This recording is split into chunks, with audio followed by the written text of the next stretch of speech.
कोष्टी महाराज हे YouTube channel आजच subscribe करा, बेल आयकॉनवर क्लिक करा. शुद्ध सांप्रदायिक चाली, कीर्तनं, प्रवचनं, कथा, पारायण असे वारकरी संप्रदायाशी संबंधित व्हिडिओ पहा. आपणही पहा आणि इतरांनाही आग्रहपूर्वक सांगा. हरे विठ्ठल श्री ज्ञानदेव तुकाराम ज्ञानेश्वर महाराज, जगद्गुरु तुकाराम महाराज की जय, सद्गुरु दोघ महाराज की जय. पुढं सगळा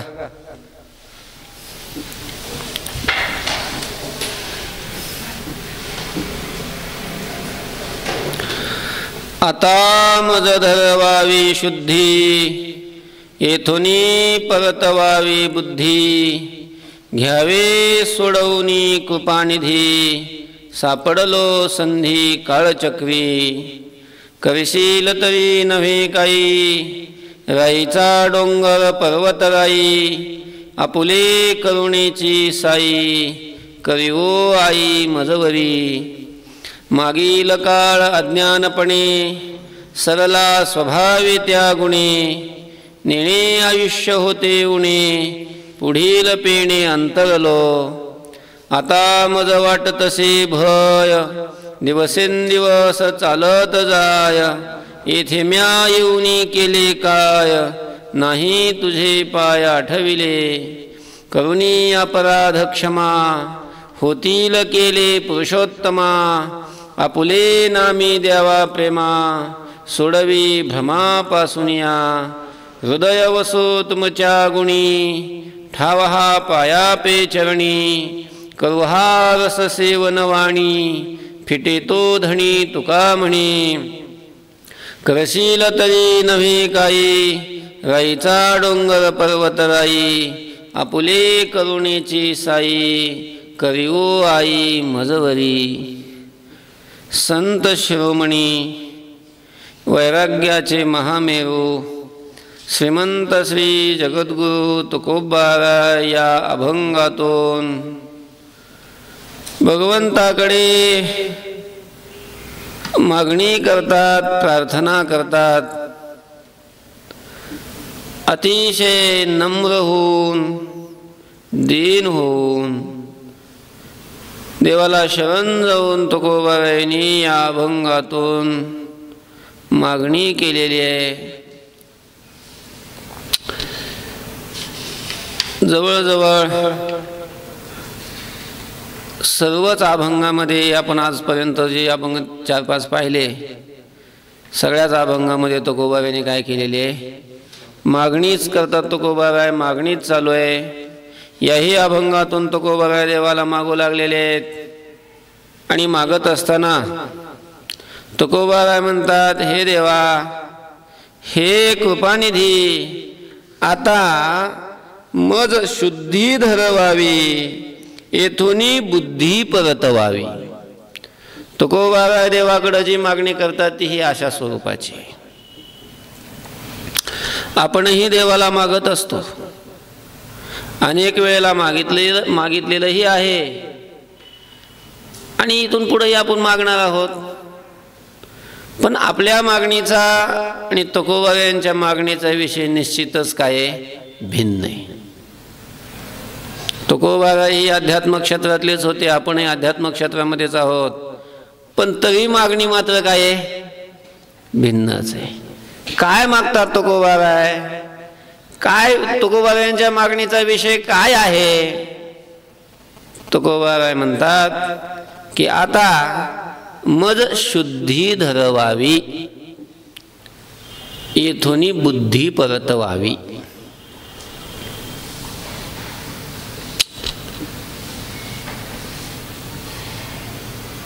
प्रसंग असा असावा की तुकोबाराय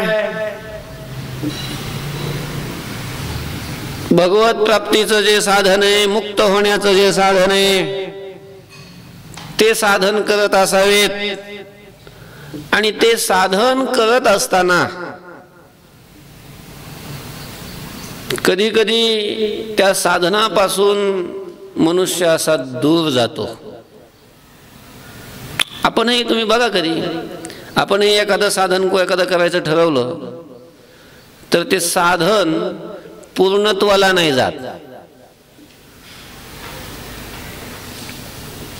समजा आपण 13 कोटी जप करायचा ठरवलं आणि असं मनामध्ये निश्चय केला की नाही दररोज 1 लाख जप करायचा. काय करायचा? दररोज 1 लाख जप करायचा असं ठरवलं आणि जपाला लागलो. 1 दिवस केला, 2 दिवस केला, 3 दिवस केला, 4थ्या दिवशी काहीतरी अडचण येते, काहीतरी प्रतिबंध येतो किंवा मनात काहीतरी येतं की आता ही आजचे दिवस राहू दे, दुसरं काहीतरी करू, आणि ते सोडून देतो त्या दुसऱ्याच कामाला लागतो. मग ती प्रतिबंधामुळं म्हणा किंवा आपल्या मनाने तसं घेतलं, मनामध्ये करायचं, दुसरं काम करायचं म्हणून म्हणा, काय म्हणायचं ते म्हणा, पण आपण जे मनामध्ये ठरवलेलं आहे, जे साधन आपल्याला साक्षात्कारापर्यंत घेऊन जाणार आहे, त्या साधनापासून आपण असं दूर जातो. आणि असं का घडतं? असं घडण्याचं कारण हे आपला बेसावधपणा, असावधपणा. आपण सावध राहत नाही, सावधगिरीनं आपण साधन करत नाही, गाफील राहतो, गाफील. ते साधन करत असताना अनेक प्रतिबंध येऊन आपल्याला त्या साधनापासून दूर अशा प्रकारचे घेऊन जातात,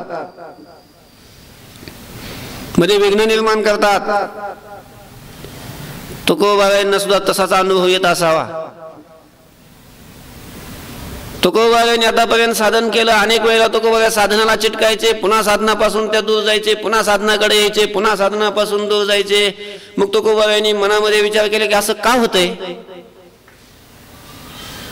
का होत असावं असं. मग लक्षात आलं तुकोबारायांच्या की आपण बेसावध असतोय. किती सावध राहून बेसावध होतोच मनुष्य, असावध होतोच मनुष्य.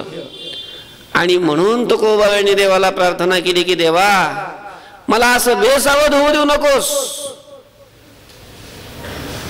मला असं बेसावध होऊ देऊ नकोस.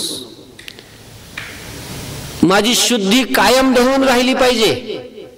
शुद्धी म्हणजे सावधपणा आणि अशुद्धी म्हणजे बेसावधपणा. शुद्धी शब्दाचा अर्थ सावधपणा. ही माझी शुद्धी म्हणजे सावधपणा. आता मात्र तू काय करावा, असा धरून माझ्या अंतःकरणामध्ये तू धरून ठेवावा. आता मज धरवावी शुद्धी, आता शुद्धी धरवावी. आता सावधपणा माझ्याकडून घट्ट, आता मी तर पकडण्याचा प्रयत्न करतोय सावधपणा, मी तर सावध राहण्याचा प्रयत्न करतोय, पण मी सावध राहत नाही. मग तू मला मदत करावी, तू मला सहाय्य करावं. तू काय करावं, तो सावधपणा, ती तत्परता माझ्या अंतःकरणामध्ये कायम अशा प्रकारची धारण करून ठेवावी, धरवावी. मला ती कायम धरायला लावावी तुझ्या शक्तीनं. आता मज धरवावी शुद्धी. आणि ते सावधगिरीनं मी जे साधन करतो त्या साधनापासून ज्या वेळेला ती माझी वृत्ती, माझं मन, माझं चित्त बेसावध होऊन ज्या वेळेला विषयाकडे येतं, विषयाचं चिंतन करतं किंवा बहिर्मुख होतं, बाहेर विषय भोगाकडे येतं, त्यावेळेला माझी बुद्धी तिथून परत करावी, येथून परतवावी बुद्धी. माझी बुद्धी परतवावी. काय आहे, आपली जी बुद्धी आहे ना, आपलं जे मन आहे ना, बुद्धीची जी वृत्ती आहे ना, ही वृत्ती अशी बाहेरच धावते. कारण हे भगवंतानी ब्रह्मदेव आणि सगळे इंद्रिय हे असे बहिर्मुख केलेले आहेत. बघा तुम्ही, आपले जे सगळे इंद्रिय आहेत ना, हे सगळे इंद्रियाची तोंड कुठे आहेत, बाहेर आहेत. पंच ज्ञानेंद्रिय, पंच कर्मेंद्रिय, सगळे इंद्रिय बघा कसे आहेत, यांचे तोंड कुठे आहे, बाहेर. डोळे, डोळ्याचं तोंड कुणीकडे आहे, बाहेर. ते डोळे आहेत, पण त्या डोळ्याने आपण बाहेरचं पाहतो का आतलं पाहतो, आपले डोळे आहेत, पण आपल्या डोळ्याने आपण दुसऱ्याला पाहतो, आपल्याला आत नेमकं काय ते नाही दिसत आपल्याला. म्हणजे नेत्रेंद्रियाचं धाव सुद्धा बाहेरच, कान, कान म्हणजे त्याला शास्त्रामध्ये आपण असं व्यवहारात कान म्हणतो, त्याला शास्त्रामध्ये श्रोत्रेंद्रिय म्हणतात. हे जे कान आहे ना, त्याच्या आत एक श्रोत्रेंद्रिय असतं की ज्या श्रोत्रेंद्रियाने आपण काय करत असतो, ऐकत असतो, श्रवण करत असतो. शब्दाचं ज्ञान आपल्याला ज्या इंद्रियाने होतं त्याचं नाव काय आहे, श्रोत्रेंद्रिय आहे. ग्रहणेंद्रिय आहे, रसनेंद्रिय आहे, त्वगेंद्रिय आहे, हे पंच ज्ञानेंद्रिय आहेत. आणि या सगळ्याची तोंड भगवंतानी देवानी अशी बाहेर केलेली आहे. आत काहीच नाही का पाहायला, आत पाहायला काहीच नाही शरीरात, आपल्या आत काहीच नाही का, भरपूर आहे. पण ते नेत्र आत कधी असं वळतच नाहीत पाहायला, ते बाहेरच पाहतात. श्रोत्र ते बाहेरच, आत आवाज नाही का, शरीरामध्ये आवाज आहे का नाही, शरीरामध्येही आवाज आहे, खूप आवाज आहे. शरीर म्हणजे कारखानाच आहे ना, किती बदल होतो शरीरामध्ये, किती आपण खाल्लेलं त्याच्यामध्ये किती परिणाम होऊन ते बाहेर येतं, त्याचा वेगवेगळा परिणाम होतो. ते रक्तामध्ये परिणाम होतो, त्याचा रेतामध्ये परिणाम होतो, त्याचा हाडामध्ये परिणाम होतो, त्याचा वीर्यामध्ये परिणाम होतो. काही जो असा टाकाऊ भाग आहे तो असं बाहेर निघतो. म्हणजे सगळं जे चालू होतं ऑटोमॅटिक सगळी मशिनरीज असतात ना, त्या चालूच असतील ना, मग त्यांचा आवाज येतच असेल ना. पण ते कुठं ऐकू येतो आपल्याला, का नाही ऐकू येत, कारण ज्या इंद्रियाने ऐकायचं ते इंद्रिय आत कधी वळतच नाही ना, ते बाहेरच आहे, बाहेरच ऐकतं. ती घ्राणेंद्रिय, घ्राणेंद्रियाचं काम काय, गंध घेणं, गंधाचं ज्ञान करून देणं. गंधाचं ज्ञान कोणाला होत असतं, घ्राणेंद्रियाला.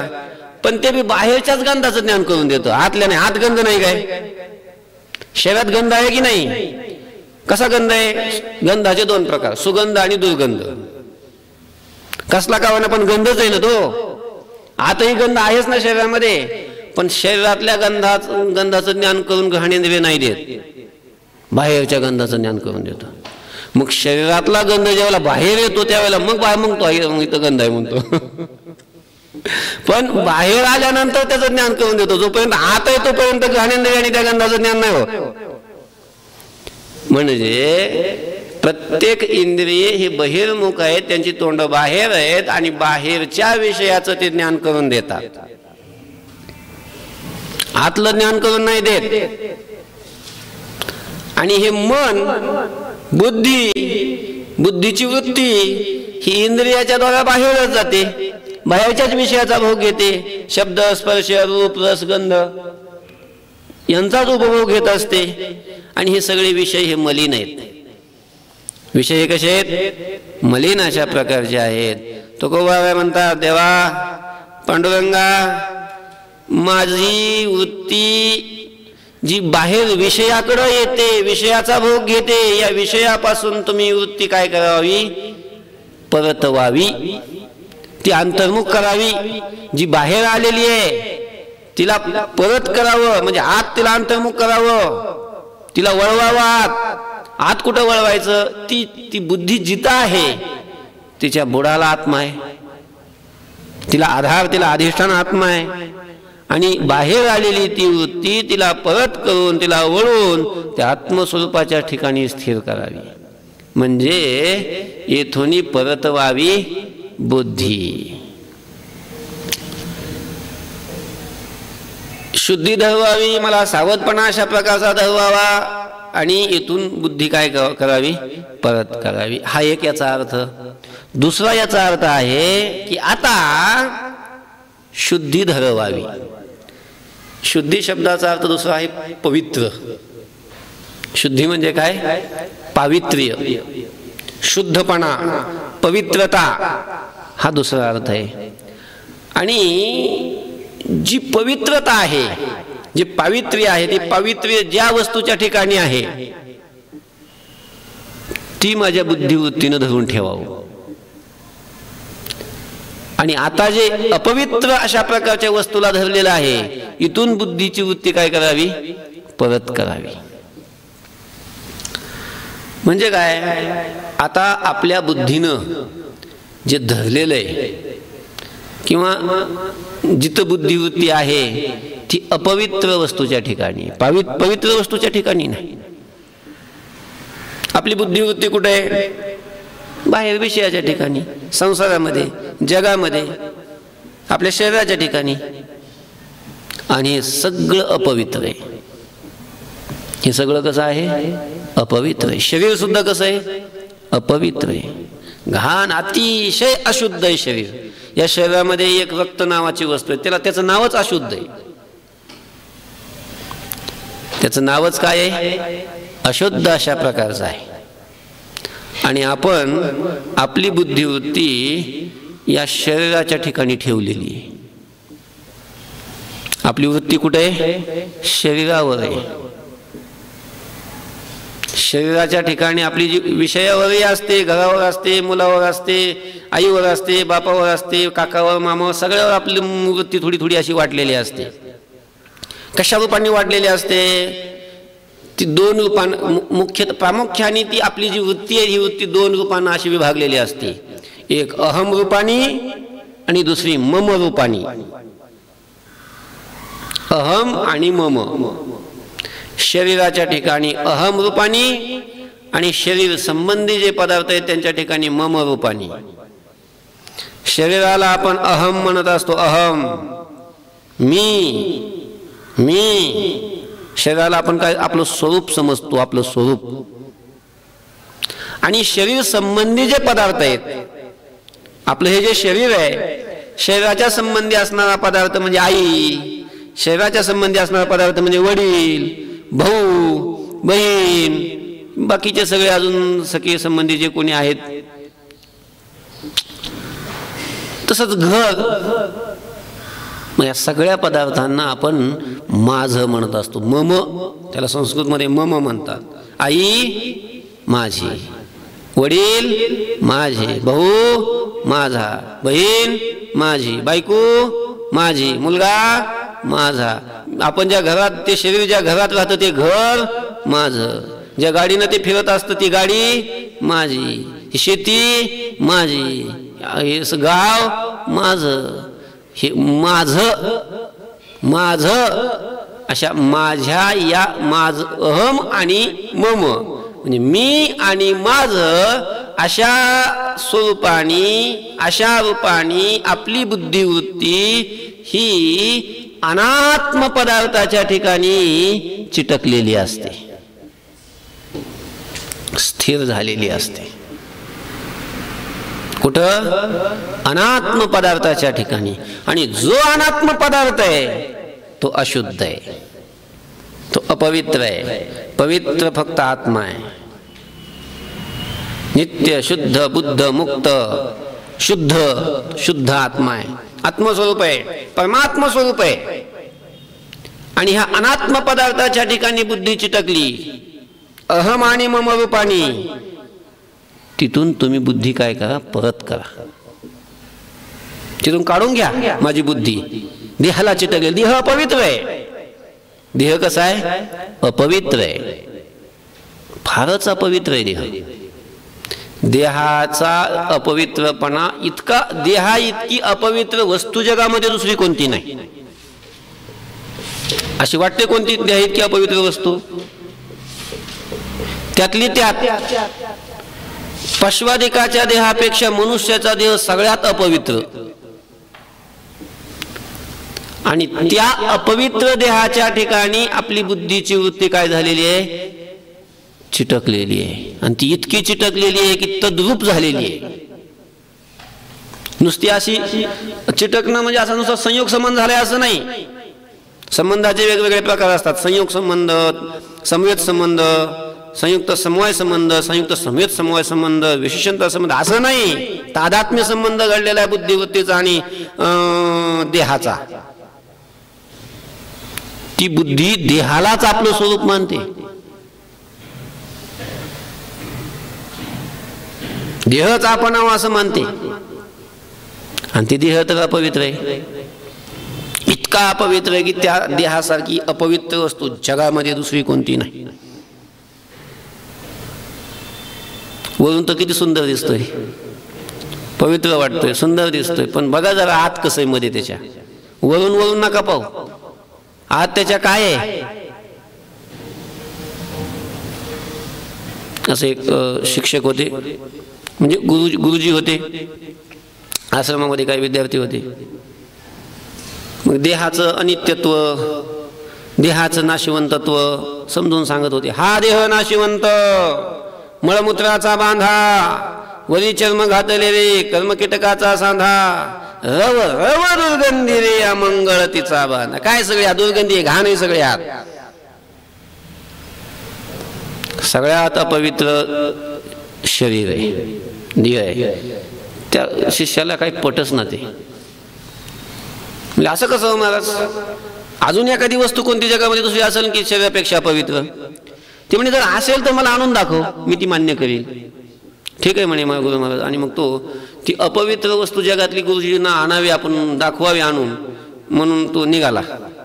गुरुजींचं दर्शन घेतलं, आशीर्वाद घातला, निघाला. एखादी अशी वस्तू आणू म्हणला आपण गुरुजींना दाखवू की शरीरापेक्षा कशी आहे, अपवित्र आहे. निघाला.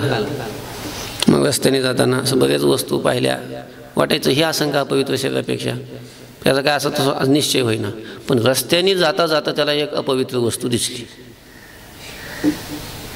असं एका गावामध्ये प्रवेश करणार होता, नवीनच गाव होतं.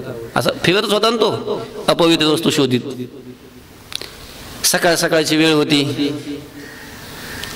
आणि असं खेडगाव आणि असं प्रवेश करणार गावामध्ये, तेवढ्यामध्ये त्याला अपवित्र वस्तू दिसली. दिसतातच गावात प्रवेश करताना. ती अपवित्र वस्तू पाहिली, त्याच्या नेमकं सकाळ सकाळ लोक बाहेर येतात, ते बाहेर देशाला येतात, आणि ते तसं नेमकं उठून गेलेलं होतं. आणि त्यानं ती अपवित्र वस्तू पाहिली. त्याला वाटलं अरे हा, ही सगळ्यात अपवित्र वस्तू आहे, याच्यापेक्षा जगामध्ये कोणतीही अपवित्र वस्तू असू शकत नाही. त्यानं ती पाहिली. त्याला वाटलं आता ही सगळ्यात अपवित्र, शरीरापेक्षा ही अपवित्र आहे, म्हणून आता ही उचलू आपण आणि घेऊन गुरुजीकडे जाऊ, गुरुजींना दाखवू की शरीरापेक्षा काय आहे, अपवित्र आहे. पण त्याला ती हात लावायची इच्छा होईना. असं लांबच होता अजून, तुला असं जवळ गेला आणि असं एक त्यानं काहीतरी असं पत्रा बित्रा घेतला आणि असं लोटायला लागला असा कशाने तरी. तेवढ्यामध्ये त्याला आवाज आला, ए थांब, स्पर्श करू नको मला. कोण आहे? इकडे इकडे पाहिलं, मागं पुढं समोर इकडं काही कोणी काही दिसत नाही. पुन्हा तो घ्यायला लागला. पुन्हा आवाज, अरे थांब म्हणून सांगतो ना तुला, स्पर्श करू नको मला, ऐकू येत नाही तुला? पण तू कोण आहे? कोण बोलतोय? मीच. माझ्याकडे पाय ना जरा, तुला समजत नाही? तू कोणाला स्पर्श करतोस? काय करू लागला तू? मला घेऊ लागला ना तू, घेऊ नकोस मला. कोण आहे? मी विष्ठा बोलते. कोण बोलते? विष्ठा. ती विष्ठेला वाणी फुटली, ती विष्ठा बोलायला लागली. का बरं हात नको लावू? अरे अरे अरे, कशाला हात लावतोस मला? तुझा हात लागल्यानंतर, तुझा स्पर्श झाल्यानंतर मला कोणती गती प्राप्त होईल काही सांगताच येत नाही, मनानं स्वचिंतन करता येत नाही. मला ही जी आजची गती प्राप्त झाली का नाही, हे तुझ्यासारख्याचा स्पर्श झाल्यामुळंच. तुला माहितीये 24 तासाच्या पूर्वी काल सकाळी मी कुठं होते, कशी होते माहितीये तुला?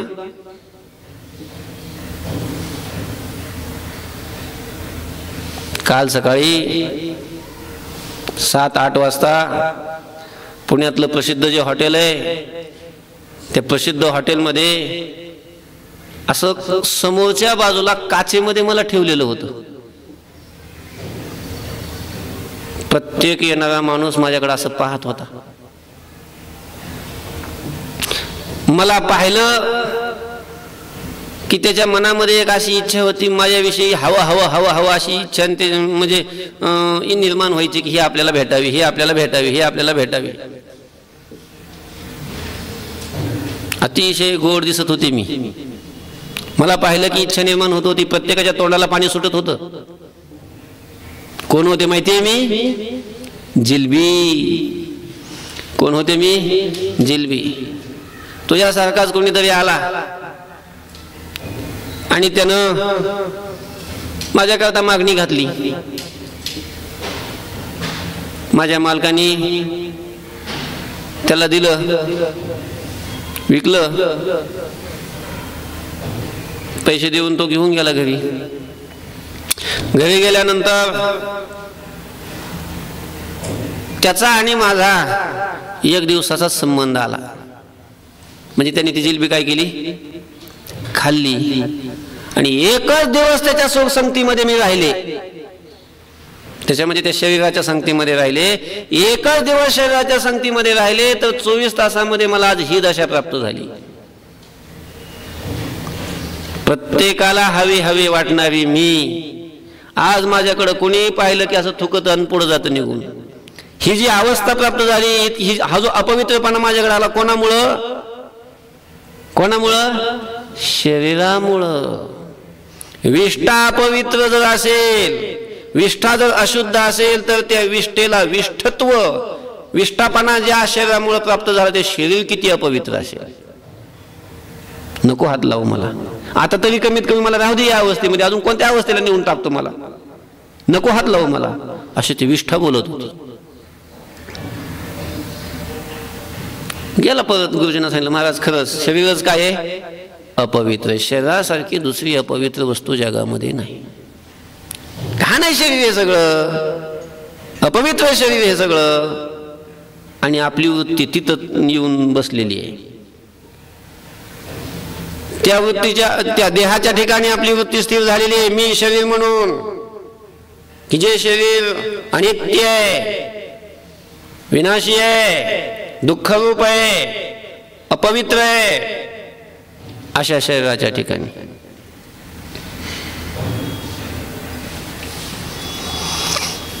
आणि या शरीरापासून, इथून माझी बुद्धी तुम्ही अशी परत करावी, परतवावी. देहावर आलेली वृत्ती, देहावर आलेली बुद्धी, देहाशी चिकटलेली ही बुद्धिवृत्ती, ही बुद्धी तुम्ही काय करा? परतवावा. म्हणजे परत करा. परत करा म्हणजे कुठं न्या त्या वृत्तीला? आत्मस्वरूपाकडे घेऊन जा. आणि तो आत्मा कसा आहे? शुद्ध आहे, शुद्ध. त्याच्या ठिकाणी कसलाच दोष नाही. तो कुठे आहे? आत आहे आत्मा. टोकोबाळा साधन करत असावे, आत्मचिंतनाचं साधन करत असावेत. आणि आत्मचिंतनाचं, परमात्मचिंतनाचं साधन करत असताना पुन्हा पुन्हा वृत्ती देहाकडे येते. देहाकडे आलेली वृत्ती, अशुद्धाकडे आलेली वृत्ती ही परत करा, तिला परत घेऊन जा. आणि शुद्ध असलेला जो परमात्मा, तो परमात्मा वृत्तीला धरायला लावा. आता मज धरवावी शुद्धी, येथोनी परतवावी बुद्धी. घ्यावे सोडवणी कृपानिधी, सापडलो संधी काळचक्री. हे कृपानिधी मला सोडवून घ्यावे, काळचक्री संधी सापडलो. देवा, आपण कृपेचे निधान आहात, कृपेचे सागर आहात. सागरासारखी कृपा तुमच्या ठिकाणी आहे. सागर, सागर म्हणजे काय? सागर म्हणजे काय? समुद्र. समुद्र म्हणजे काय? पाण्याचा खूप मोठा साठा, त्याला समुद्र म्हणतात. म्हणजे किती पाणी असल्यावर समुद्र म्हणतात त्याला? कब्बर पाणी असल्यावर, 1 लिटर पाणी असल्यावर. समुद्रात किती पाणी असतं? किती लिटर पाणी असतं? किती लिटर पाणी असतं? सांगताच येत नाही. सागरामध्ये जसं पाणी आहे म्हणून त्याला जलनिधी म्हणतात. त्याला काय म्हणतात? जलनिधी. मग समुद्रामध्ये जसं पाणी आहे, समुद्र जसा जलनिधी आहे, तसा आपण कृपेचे सागर आहात. आपण कृपानिधी आहात. आपण काय आहात? कृपानिधी आहात. हे कृपानिधी सोडवून घ्यावे. मला तुम्ही काय करा? याच्यातून सोडवून घ्या. कशातून सोडवून घ्यायचंय महाराज तुम्हाला? मी काय याच्यात सापडलो ना, याच्यामध्ये कशात सापडले तुम्ही? काळचक्री संधी सापडलो. काळचक्राच्या संधीमध्ये मी सापडलो. काळचक्र, हा काळचक्र. काळचक्र चक्र म्हणजे चाक, आणि चाक चक्र हे सतत काय होत असतं? फिरत असतं. चक्र वेगवेगळे असतात. रथाचं चक्र, फटफटीचं चक्र म्हणजे चाक, ते बी फिरतच ना. तसं एक काळाचं एक चक्र आहे, ते सारखं फिरत राहतं, ते कधीच थांबत नाही. काय? काळाचं चक्र हे सारखं फिरत असतं, ते थांबतच नाही, कोणासाठीच थांबत नाही, कधीच थांबत नाही. काळचक्र. काळ म्हणजे काय?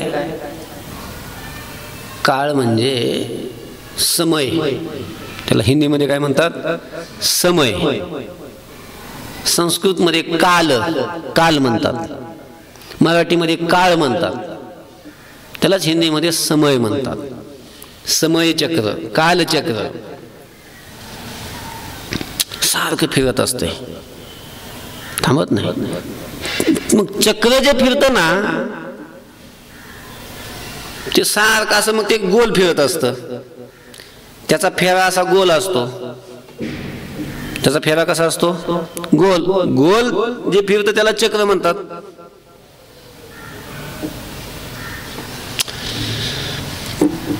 म्हणजे नेमकं कसं आम्हाला समजत नाही हे. म्हणजे त्याचं असं आहे, काळाची थोडीशी उपाधीनं भेदानं थोडी वेगवेगळी नाव आहेत. तसा काळ एकच आहे. काळ तसा एकच आहे. मग त्या काळाला आपण जे मोजतो ना, मिनिट, सेकंद, मिनिट झाल्यानंतर एक तास, घडी, त्याच्यानंतर प्रहर, त्याच्यानंतर प्रहर झाल्यावर दिवस, रात्र, दिवसानंतर आठवडा, आठवडा झाल्यानंतर महिना, महिना झाल्यानंतर आयन, आयन झाल्यानंतर एक संवत्सर, संवत्सर झाल्यावर मग मनवंतर, मनवंतर झाल्यावर मग मनवंतर झाल्याच्या नंतर मग कल्प. युग राहिलं मध्ये. वर्षानं संवत्सरानंतर काय आहे? युग. आणि युगानंतर संवत्सर, संवत्सरानंतर कल्प. असं काळ आहे. सेकंद,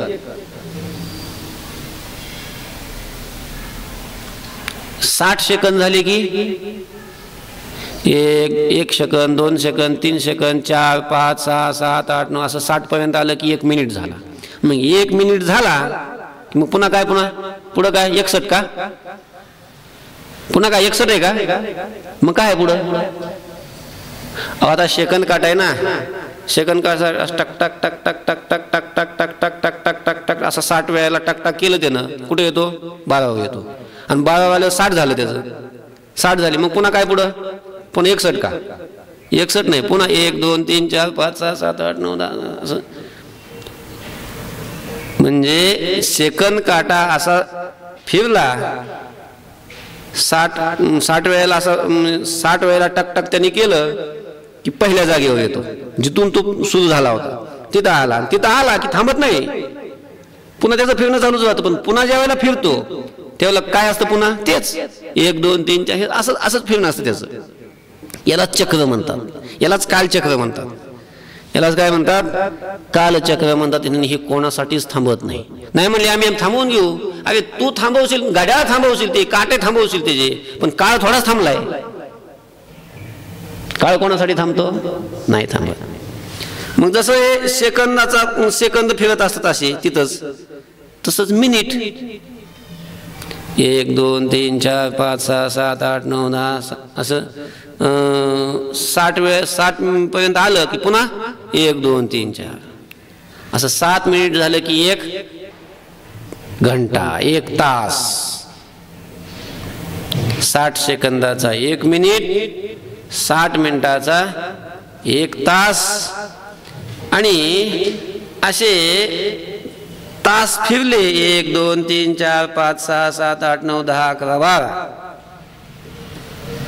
की 12 पर्यंत, म्हणजे 12 तास असतात दिवसाचे. पुन्हा 12वा काटा आला की पुन्हा ते काटा थांबत नसतो, ते काळ थांबत नाही, पुढे चालूच राहतो. पण मग पुन्हा पुढे जे असतं मोजायचं ते कसं, पुन्हा 1 2 3 4 असं. म्हणजे हे जसे काळ जसा फिरत राहतो, मिनिट काटा, तास काटा, सेकंद काटा, म्हणजे सेकंद फिरत राहतात, मिनिट फिरत राहतात, तास फिरत राहतात, दिवस प्रहर, दिवसाचे 4 प्रहर असतात आणि रात्रीचे 4 प्रहर, रात्र दिवस असे 8 प्रहर असतात. पहिला प्रहर सकाळ, दुपार, तिसरा प्रहर आणि संध्याकाळ, असे दिवसात. तसेच रात्रीचे 4 प्रहर, पहिला, दुसरा, तिसरा, चौथा प्रहर असतात. 4 प्रहर झाले की रात्र संपून जाते. रात्र संपली की पुन्हा दिवस, दिवस संपला की पुन्हा रात्र, का दिवस संपला की पुन्हा तिसरं काय आहे. समजा दिवस सुरू झाला, सूर्याचा उदय झाला, दिवस सुरू झाला, सूर्य अस्ताला गेला, दिवस संपला, रात्र सुरू झाली, रात्र संपली, आणि मग पुन्हा काय सुरू होतो, तिसरं काय आहे का, दिवसच. रात्र संपली की दिवस, दिवस संपले की असा सूर्य येतो. असं हे चक्र सारखं सारखं चालू आहे. याला कालचक्र म्हणतात. दिवस फिरत राहतात. मग ते दिवस किती आहेत, 7 आहेत. सोमवार, मंगळवार, बुधवार, गुरुवार, शुक्रवार, शनिवार आणि रविवार.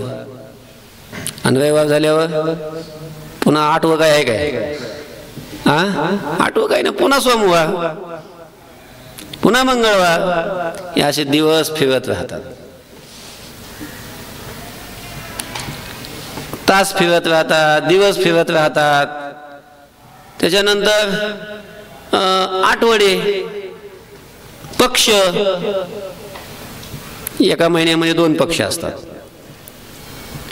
म्हणजे कावळा आणि बागळा नाही, पक्षी नाही म्हणत, पक्ष.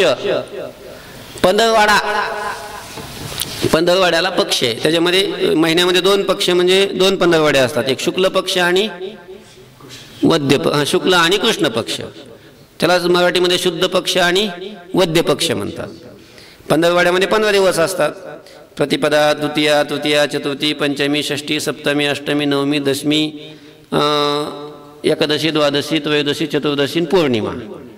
15वी तिथी कोणती येते, पौर्णिमा. पौर्णिमा झाली की पुन्हा प्रतिपदा वद्यमध्ये लगेच. असं हे तिथी फिरत राहतात, तिथी फिरत राहतात. पुन्हा महिने फिरत राहतात. चैत्र झाला की वैशाख येतो, वैशाख, ज्येष्ठ, आषाढ, श्रावण, भाद्रपद, अश्विन, कार्तिक, मार्गशीर्ष, पौष, माघ, फाल्गुन, पुन्हा चैत्र. तसंच संवत्सरही फिरत राहतात. आताचं वर्ष जे चालू आहे, आता काय नाव, आता मी पंचांग पाहून नाही आलो. आता जे संवत्सर सुरू आहे त्याचं नाव असतं. असे 60 संवत्सर असतात. आणि 60 संवत्सर झाले पूर्ण की मग पुन्हा पहिल्या संवत्सरापासून पुन्हा सुरू होत असतं. प्रत्येक संवत्सराचं नाव आहे. जसं दिवसाला नाव आहे सोमवार, मंगळवार, बुधवार. तिथीला जसं नाव आहे प्रतिपदा, द्वितीया, तृतीया, चतुर्थी, ही तिथीची जशी नाव आहेत, तशी प्रत्येक वर्षाला सुद्धा काय असतं, नाव असतं. आता कोणतं, गेल्या वर्षी कोणतं वर्ष संवत्सर होतं ते त्याचं नाव वेगळं. आताचं जे चालू आहे या संवत्सराचं नाव वेगळं. पुढच्या वर्षीचं जे संवत्सर राहील त्याचं नाव वेगळं. संवत्सर म्हणजे वर्ष. असे 60 संवत्सर असतात. 60 संवत्सर झाले की एक फेरी पूर्ण झाली. आणि 60व संवत्सर संपलं की पुन्हा पहिल्यापासून सुरू. संवत्सर झाल्यानंतर मग असतं युग. कृतयुग म्हणजे सत्ययुग, त्रेतायुग, द्वापारयुग आणि कलियुग. आता सध्या कोणतं चालू आहे, कलियुग चालू आहे. कलियुगाच्या अगोदर कोणतं होतं, द्वापारयुग. द्वापार युगाच्या अगोदर कोणतं होतं, त्रेतायुग. त्रेतायुगाच्या अगोदर कोणतं होतं, आणि त्याच्या अगोदर कोणतं होतं, त्याच्या अगोदर कलियुग. कारण हे वार जसे फिरतात तसे फिरतच राहतं ना, असं थोडे. आता एक कलियुग ज्या वेळेला संपेल, अजून भरपूर आयुष्य आहे कलियुगाचं, ज्या वेळेला संपेल त्यावेळेला काय सुरू होईल? पुन्हा कृतयुग म्हणजे सत्ययुग सुरू होईल. पुन्हा सत्ययुग संपलं की पुन्हा त्रेतायुग, पुन्हा द्वापारयुग, पुन्हा कलियुग, पुन्हा सत्ययुग, पुन्हा त्रेतायुग, पुन्हा द्वापारयुग, पुन्हा कलियुग, असं हे सारखं कालचक्र सुरू आहे. हे कालचक्र अखंड चालू आहे, थांबत नाही. ते कोणासाठीच थांबत नाही. नाही हो म्हणले थांबवा ना जरा, तुमच्यासाठी थांबत नाही, कोणासाठीच ते थांबत नाही कालचक्र. हे झाले युग. मग युगाच्या नंतर मन्वंतर असतात. एका मन्वंतरामध्ये 71 युग महायुग असतात. हे कृतयुग, त्रेतायुग, द्वापारयुग आणि कलियुग असे 4 युग मिळून एक महायुग असतं. त्याला काय म्हणतात? 4 युगाचं एक महायुग, त्याला चौकडी म्हणतात. आणि अशा 71 चौकड्या झाल्या म्हणजे त्या एका मन्वंतरामध्ये 71 सत्ययुग, 71 त्रेतायुग, 71 द्वापारयुग आणि 71 कलियुग असतात. म्हणजे 71 चौकड्या त्याच्यामध्ये असतात. एवढं एका मन्वंतराचा काल आहे. एवढा एका मन्वंतराचा काल आहे. एका मन्वंतराच्या कालामध्ये एक काल संपला की तो एक इंद्र मरत असतो. ब्रह्मदेवाच्या एका दिवसामध्ये 14 इंद्र संपतात. ब्रह्मदेवाचा एक दिवस म्हणजे 1000 महायुगाचा एक दिवस असतो. 1000 महायुग म्हणजे 1000 कृतयुग, 1000 त्रेतायुग, 1000 द्वापारयुग आणि 1000 कलियुग एवढं मिळून ब्रह्मदेवाचा एक दिवस होतो. पुन्हा तेवढीच रात्र. आणि अशा एका दिवसाने एका रात्रीने असं ब्रह्मदेवाचे 1 वर्ष. आणि अशा एक वर्ष असे 100 वर्ष ब्रह्मदेवाचं आयुष्य. त्या ब्रह्मदेवाच्या 100 वर्षातलं आता त्याच्यामध्ये 2 भाग केलेले आहेत, पूर्वार्ध आणि उत्तरार्ध. 50 वर्षाच्या अगोदरच्याला पूर्वार्ध म्हणतात आणि 50 वर्षाच्या नंतरचं जे आहे त्याला म्हणतात उत्तरार्ध. तर 50 वर्ष संपून 51 वर्ष सुरू झालं आणि त्याच्यातलं पहिलं वर्ष आता सुरू आहे ब्रह्मदेवाचं. म्हणजे 50 झाली ब्रह्मदेवाची. थांबत नाही. ब्रह्मदेवाचं असं चालूच आहे. त्याच्यासाठी नाही थांबलेलं आहे काळचक्र, सगळ्यासाठी चालू आहे. आपल्यासाठी नाही थांबत. आपण थांबलो ना असं एका जागेवर, तर काळचक्र सुरूच आहे. मनुष्य जन्माला आला की त्याचं काळचक्र, ते काळचक्रावर आलाच, सुरूच होतं त्याचं काळचक्र. ते हळूहळू मोठा होतोच. नाही म्हणलं मला मोठंच व्हायचं नाही, कसं काय होणार? तू मोठा होणारच आहे. जन्माला आल्यानंतर तुझ्या डोक्याला केस येणारच आहेत. तू हळूहळू मोठा होणारच आहे. तरुण झाले मिशा येणारच आहेत. ते मिशा पुन्हा काळ्या कायम राहणार नाहीत. पुन्हा हळूहळू पुन्हा जसं पुढे दिवस होतील तसं त्याला काय होणार आहे? पुन्हा काळ्याच्या पांढऱ्या होणारच आहेत. आणि एक दिवस काय होणार आहे? मरून जाणारच आहे. नाही मी मरणारच नाही, नाही नाही मी म्हातारा होणार नाही. जमतंय का तसं? म्हणा बरं तुम्ही बघा, कुणाला म्हातारा व्हावं वाटतं का? कुणाला म्हातारा व्हावं वाटतं का? आपले केस पांढरे कुणाला व्हावे वाटतात का? पण व्हायचे राहतात का? का नाही होत? कारण आपण सगळे काळचक्रावर आहे. काळचक्राच्या संधीत आपण सापडलेलो आहे. आपली इच्छा नसली, आपण काही नाही चाललो आपण, तरी आपण त्या चक्रावर चालतच आहे. जसा एखादा कोणी मनुष्य रथात बसलेला आहे, गाडीत बसलाय, एसटीत बसलाय किंवा एखाद्या कोणत्या 4 व्हीलर मध्ये बसलाय. नाही मला पंढरपूरला जायचं नाही, गाडी पंढरपूरला निघाली किंवा सोलापूरला झाली तिकडं. नाही मला कुठंच नाही जायचं, मला कुठंच नाही जायचं, गाडीत बसलाय. अरे गाडी चालली तू काय म्हणतो मी नाही जाणार? गाडी चालली तू जाणारच आहे. गाडीत आहे ना तू, तुला जायचं नाही तर गाडीच्या खाली उतरव ना. गाडीत बसला म्हणतो मी जाणार नाही, गाडी निघाली, गाडी 180च्या स्पीडनं पळायला लागली म्हणतो मी नाही जाणार, मी नाही जाणार. कसं काय नाही जाणार? गाडी चालल्यावर तू जाणारच आहे. जोपर्यंत गाडी जाऊन तुझा संबंध आहे तोपर्यंत तुझा प्रवास सुरूच आहे. तसं जोपर्यंत आपण कालचक्राच्या संधीत आहोत तोपर्यंत हे आपलं सुरूच आहे. जन्माला की प्रवास सुरूच आहे. मग मृत्यूपर्यंत शेवट नाही, पुन्हा मृत्यूपासून पुन्हा जन्माकडं. जसा सूर्य इकडून येतो, इकडं मावळतून पुन्हा सकाळी इकडे येतो. सूर्याचा प्रवास कधी थांबला? तसा आपला जन्माकडून मृत्यूकडं, मृत्यूकडून पुन्हा जन्माकडं, असा सारखा प्रवास चालू आहे. आपलाच नाही, जगातली प्रत्येक वस्तू अशी फिरत राहते, प्रत्येक वस्तू अशी फिरत राहते, प्रत्येक वस्तू. आता हे आपलं कापड आहे ना, आता नवं आहे, आता कसं आहे, नूतन आहे, नवीन आहे. हे जुनं होतं, हे जुनं झालं की टाकून देतो, ते टाकून दिलं की त्याचं खत होतं, ते खत जमिनीत पडतं, जमिनीत पडलं शेतकरी तिथं मग ती सरकी पेरतो, सरकी अशी तिचं रोप उगवलं की हे खत पुन्हा ते त्याच्या बुडाला जाऊन त्याला ते पुष्ट करतं, त्याला कापूस येतो, ते कापूस काढतात, त्याचं पुन्हा वस्तू तयार करतात, ही वस्तू पुन्हा वापरतात, पुन्हा जुनं होतं, पुन्हा खत होतं, पुन्हा त्याचं कापूस होतो. सारखं हे चक्र काय आहे, चालूच आहे. समुद्रामध्ये पाणी असतं, उष्णतेनं उन्हाने त्याची वाफ होती, वाफ होऊन वर त्याचे ढग तयार होतात, पाऊस पडतो, ते पाणी डोंगरावर पडतं, तेच नदीला येतं आणि नद्याच्या डोंगरावर पुन्हा समुद्रात जातं, तेच गेलेलं पाणी पुन्हा त्याची वाफ होते. सारखं हे चक्र काय आहे, सुरू आहे. तसं काळचक्र, काळचक्रामध्ये सगळे आपण सगळे काळचक्राच्या संधीत आहे. आणि काळचक्राच्या संधीत असल्यामुळे आपल्याला जन्माकडून मृत्यूकडे, मृत्यूकडून जन्माकडे सारखा हा प्रवास करावाच लागतो, कारण चक्र तसं फिरतंय. तुकोबा म्हणतात ह्या चक्रात मी सापडलो, मला नको वाटतं इथं, पण बाहेर निघता येत नाही. या संधीत मी सापडलेलो, तुम्ही याच्यातून काय करा, मला सोडून घ्या. सापडलो संधी काळचक्री, पण तुम्ही मला काय कृपानिधी सोडवून घ्यावे. आपण काय आहात, अतिशय कृपेचे निधान आहात. तुम्ही काय करा, मला या काळचक्रातून काय करा, सोडून अशा प्रकारचं घ्या. मला माहिती आहे तुम्ही सर्वशक्तिमान आहात, तुम्ही जर ठरवलं की मला या काळचक्रातून काय करायचं, सोडवायचं, तुम्हाला काय होणार नाही. आम्ही अल्पशक्तिमान आहे, आमच्याच्यानं नाही ते शक्य, आम्ही जीव आहे, तुम्ही ईश्वर आहात ना. कारण ईश्वर त्यालाच म्हणतात की जो काय आहे, सर्वशक्तिमान आहे, ज्याला अशक्य असं काहीच नाही, ज्याला अशक्य काहीच नाही. समर्थ तोच असतो की ज्याला अशक्य काहीच नाही, काही करू शकतो. तो का म्हणे आले, समर्थाचे मना जरी होय राणा रंक त्याचा. जर समर्थ असलेल्या ईश्वराने जर ठरवलं की राजा आहे, त्याला रंक करायचं, भिकारी करायचं, तर राजा असलेला त्याला भिकारी व्हायला काहीच वेळ लागत नाही.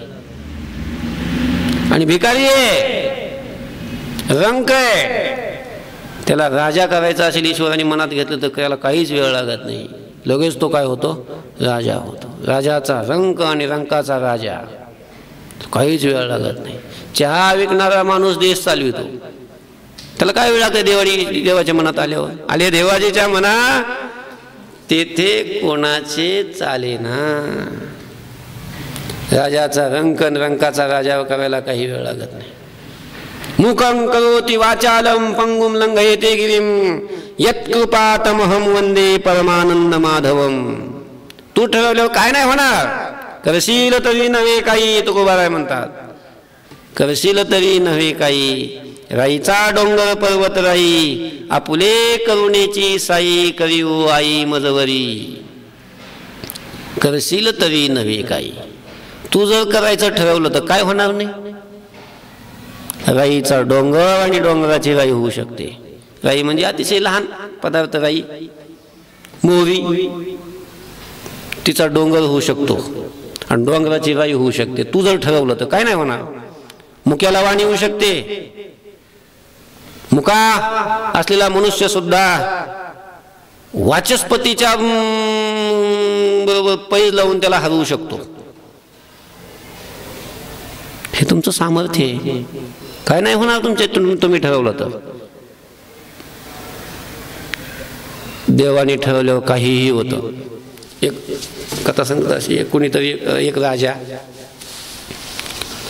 त्या एका महात्म्याला त्यांनी काही प्रश्न विचारले. बरेच प्रश्न होते त्याच्यामध्ये, पण त्याच्यातला एक प्रश्न असा होता की देव काय करतो.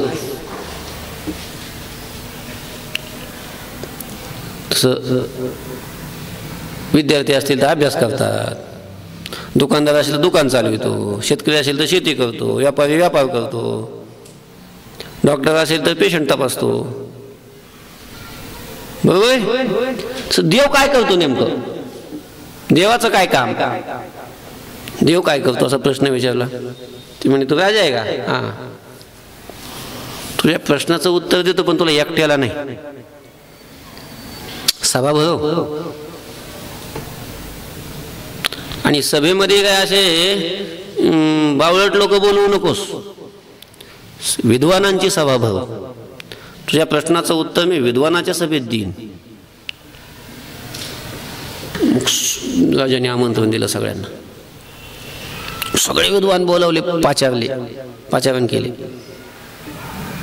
सगळे विद्वान लोक आले, कवी लोक, विद्वान लोक, सगळी सभा भरली.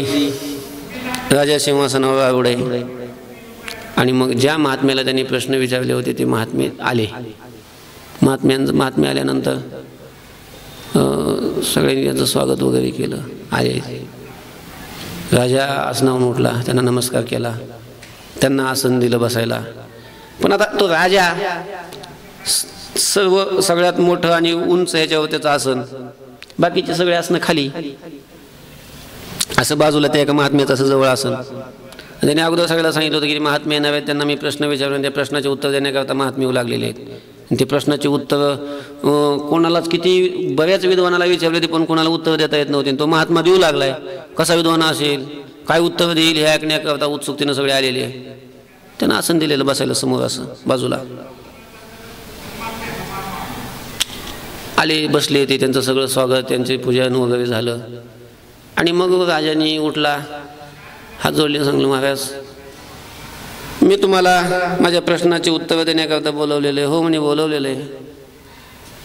ठीक आहे म्हणे, बस. प्रश्नाची उत्तर देतो मी तुला, पण मला अगोदर हे सांग, मला प्रश्न विचारणारा श्रेष्ठ असतो का उत्तर देणारा श्रेष्ठ असतो? का हो, तुमच्याकडे कसं आहे? प्रश्न विचारणारा श्रेष्ठ असतो का उत्तर सांगणारा श्रेष्ठ असतो? हा, विचारणारा कसं काय? तो विचारतो म्हणजे त्याला माहित नाही म्हणून विचारतो. ज्याला प्रश्नाचं उत्तर माहित नाही तो विचारत असतो, आणि ज्याला प्रश्नाचं उत्तर माहिती आहे तो उत्तर सांगत असतो. ज्याला प्रश्नाचं उत्तरच माहित नाही तो उत्तर सांगेल का? ज्याला प्रश्नाचं उत्तर माहित नाही तो विचारतो की नाही? विचारतो. मग ज्याला प्रश्नाचं उत्तर माहित नाही तो श्रेष्ठ आहे का ज्याला प्रश्नाचं उत्तर माहिती आहे, ज्ञात आहे, तो श्रेष्ठ आहे?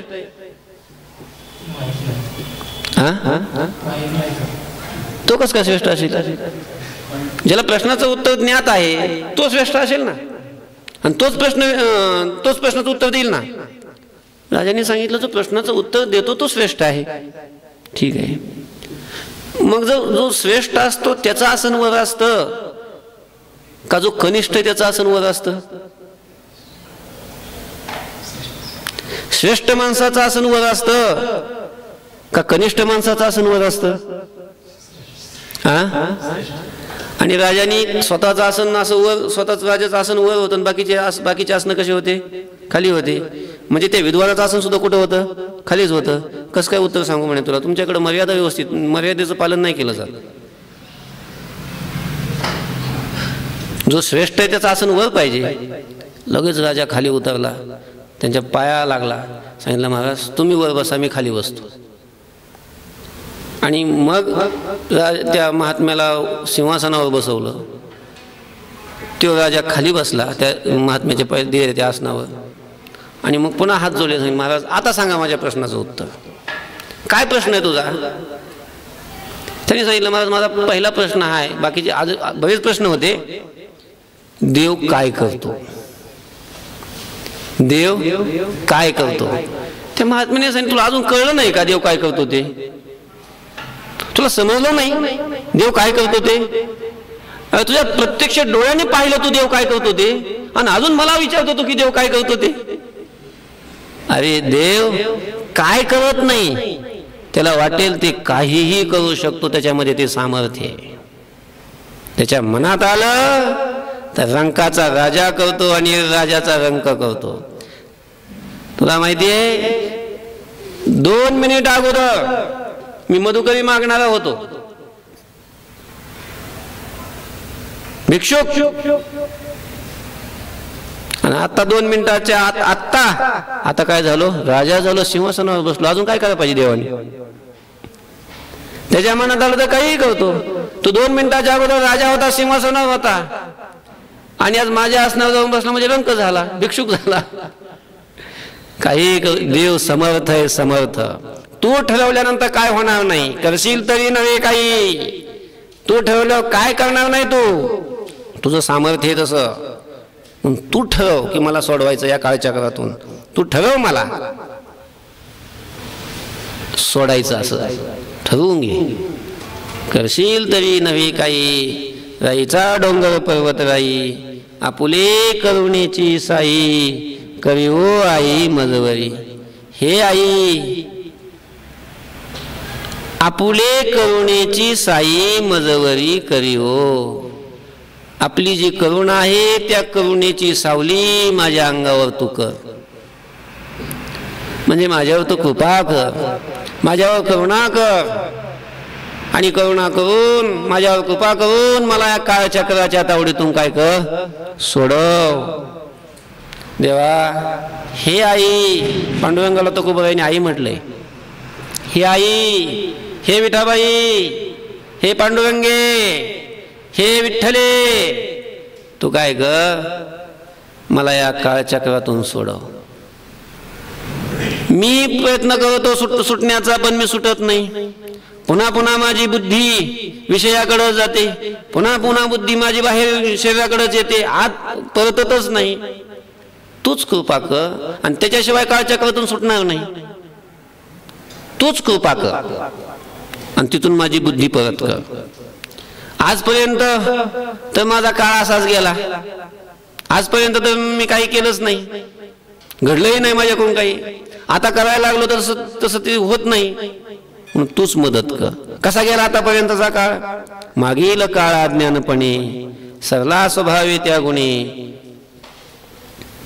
नेणे आयुष्य होते उणे, पुढील पेणे अंतरलो. मागील काळ अज्ञानपणे, मागचा काळ अज्ञानपणानं स्वभावतः त्या गुणी सरला.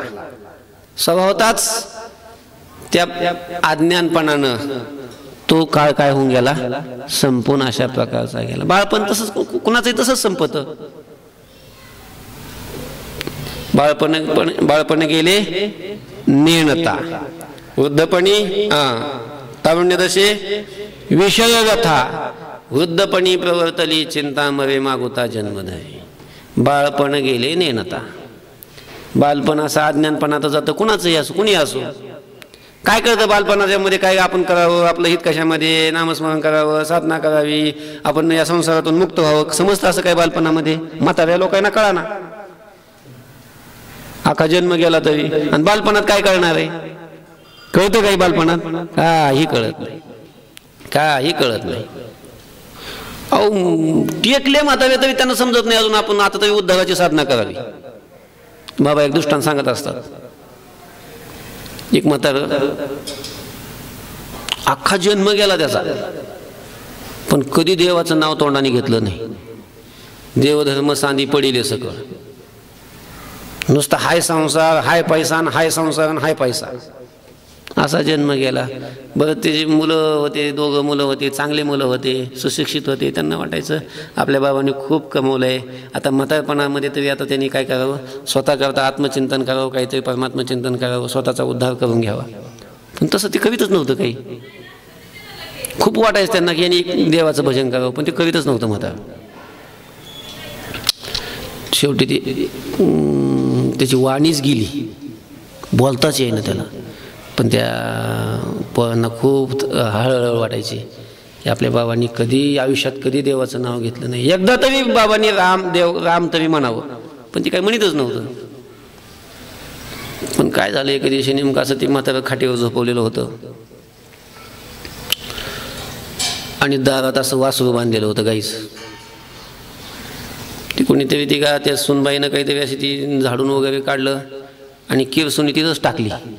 किरसुनी म्हणजे ती झाडू फडा तिथंच टाकला. आता ती वासरू ती थोड्या वेळानंतर ती किरसुनी लागलं ती तोडायला दातानी. म्हाताऱ्यानं पाहिलं कवडी कवडी कवडी कवडी गोळा केल्या जतन केलेलं सगळं पहिल्यापासून. वासरू किरसुनी खाते. मग तिला ते बोलतात येईना सांगतात येईना सगळ्या लोकांना की ती वासरू किरसुनी खाली ती उचलून घ्या म्हणून. पण असं लागलं करायला ते वा वा के के असं.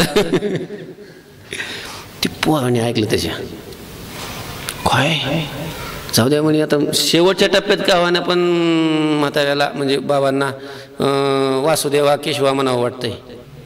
त्याला वाटलं एकदा तरी त्यांनी तोंडा नीट व्यवस्थित स्पष्ट म्हणावं. त्याला ऐकायची इच्छा झाली म्हणून त्यांनी अमेरिकेचे फॉरेनचे डॉक्टर आणले. काही करा जेवढा पैसा लागायचा तेवढा लागू द्या फक्त एकदम तोंडातून त्यांचा शब्द आला पाहिजे.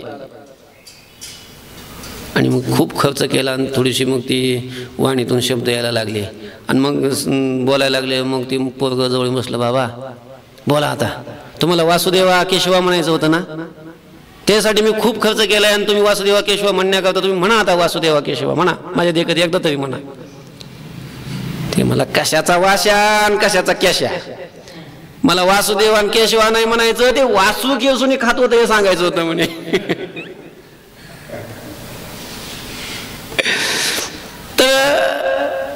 असं आयुष्य जातं सगळं. म्हाताऱ्या लोकांना सुद्धा समजत नाही काय काय अज्ञानपणात जातो सगळं जीवन असं. आणि बालपण तर मग जातच. तुकोबाराय म्हणतात माझं सुद्धा बालपण असंच गेलं अज्ञानपणातच काही कळलं नाही. मागेल काळ अज्ञानपणे सवला स्वभाव येत्या गुणे नेणे आयुष्य होते उणे आयुष्य उणे होते नेणे.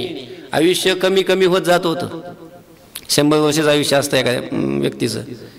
मग जसं जसं वय वाढल जसं जसं तसं ती वय वाढत जातं म्हणजे वय कमी होत गेलेलं असतं. ते समजा 100 वर्ष जर आयुष्य असेल आणि तो 50 वर्षाचा झाला तर 50 वर्ष कमी झालंय वाढलं नाही. काहीतलं सगळं विपरीतच आहे मृत्यू लोकातलं. मृत्यूलोकीची उपगाठी आयुष्य कमी होत जातं आणि लोक म्हणतात यांचं आयुष्य वाढलं लय वाढलं त्यांचं आयुष्य वाढलं नाही ते कमी झालं. असं उन्ह होत जातं कमी कमी होत जातं. पण तो कोवळे म्हणतात काही कळलं नाही. आयुष्य होते उणे पुढील पेणे अंतरलो आणि आयुष्य उन्ह होत होतं. आणि मग पुढं आपल्याला जे मिळवायचंय पुढचा मुक्काम जे गाठायचा आहे ब्रह्मप्राप्ती करून घ्यायची मोक्षप्राप्ती करून घ्यायची देवाचा साक्षात्कार घडवून घ्यायचा आहे तो मुक्काम मात्र असा मग त्याच्यापासून दूरच गेलो. कारण आयुष्याची साधना त्या साधनेच्या योगानं तिथपर्यंत पोहोचायचं आणि आयुष्य तर असंच गेलं अज्ञानपणात. उद्धाराकरता काय साधनच केलं नाही. आयुष्य संपलं आयुष्य कमी कमी होत आलं आणि माझा मुक्काम असाच दूर राहिला अंतरला. पुढील पेणे अंतरलो. तो गोबाबाई म्हणतात आता माझं कसं होईल. त्या मुक्कामापर्यंत म्हणजे भगवत साक्षात्कारापर्यंत जर मी नाही पोहोचलो देवापर्यंत जर नाही पोहोचलो देवाची भेट नाही झाली कसं होईल माझं. पुन्हा पुन्हा जन्मावं लागेल पुन्हा म्हणजे सारखं या चक्रामध्ये पुन्हा फिरावं लागेल.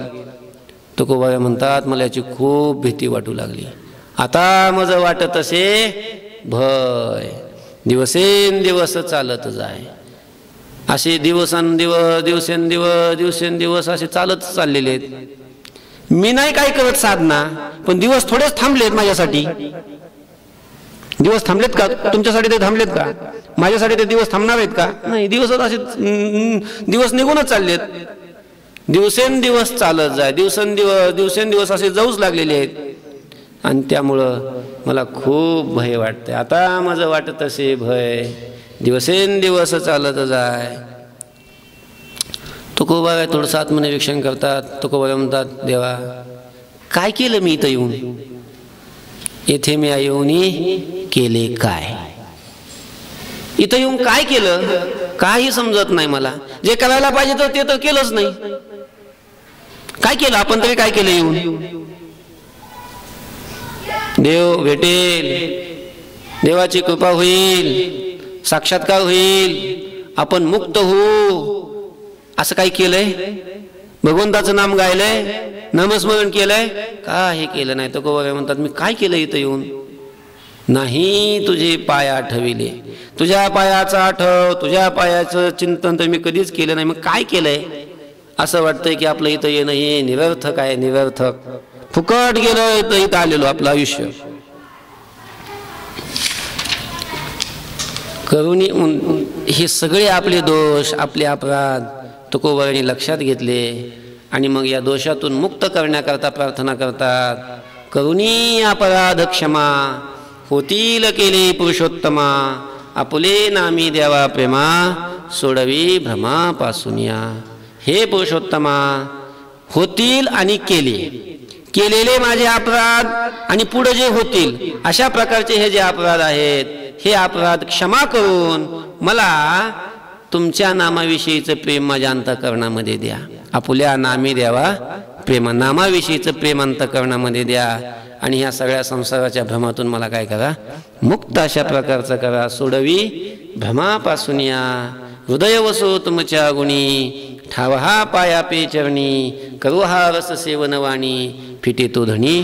तुका म्हणे तुकोबाराय म्हणतात, देवा तुमच्या गुणाच्या ठिकाणी, देवाच्या ठिकाणी अनंत गुण आहेत. आपण कालच्या चिंतनामध्ये पाहिलं, अनंत गुण आहेत देवाच्या ठिकाणी. मग त्या देवाचे जे गुण आहेत त्या गुणाच्या ठिकाणी माझं चित्त मन राहो, तुमच्या चरणाच्या ठिकाणी माझं चित्त राहो. आणि वाणीनं धणी फिटेतो, धणी म्हणजे इच्छा, इच्छा तृप्त होईपर्यंत हा नामाचा रस वाणीनं सेवन करू. अशा प्रकारची कृपा देवा तुम्ही माझ्यावर करा.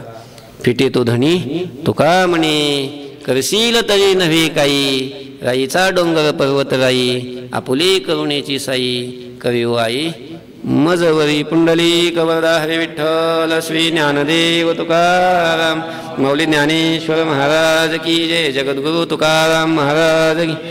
विठ्ठल विठ्ठल विठ्ठल विठ्ठल विठ्ठल विठ्ठल विठ्ठल विठ्ठल. पुंडली कवरदा हरे विठ्ठल, श्री ज्ञानदेव मौली ज्ञानेश्वर महाराज की जय.